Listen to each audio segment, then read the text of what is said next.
What challenges has overpopulation actually caused for India? Because they obviously overtook China, and that's a huge volume of people to all be living in one country. I mean, again, it is beyond my understanding and comprehension. How can you actually control and govern 1.4 billion people?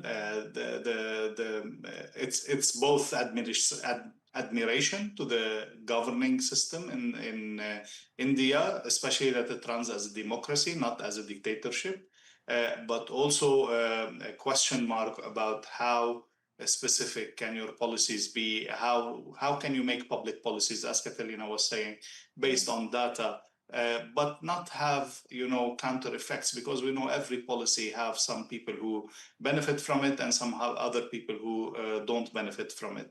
With that size, with that number of population, how will this population react to such policies? I mean, it defies all concepts of political science and of governance. It's a huge challenge.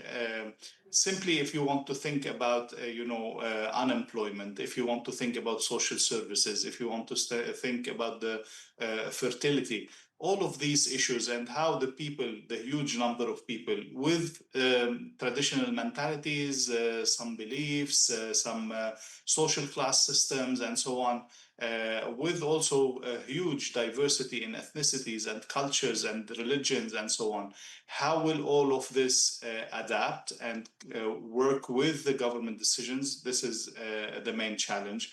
And we've seen, like in China, for example, if we rethink about the fertility policy, their one-child policy and then their two-child policy, and now they are begging people to go back to having children because we've had generations and generations of controlled fertility in that sense. In China and India also, we are seeing a very serious drop in fertility because, again, that balance has been reached and the people are now seeing a negative aspect of having more children and so on.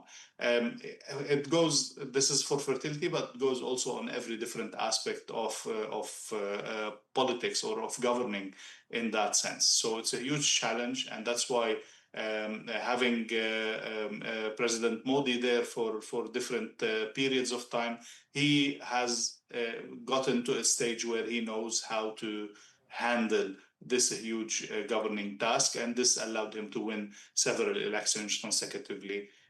So yeah, it's a massive task that we have to wait and be surprised even once more by the results that will come out of it.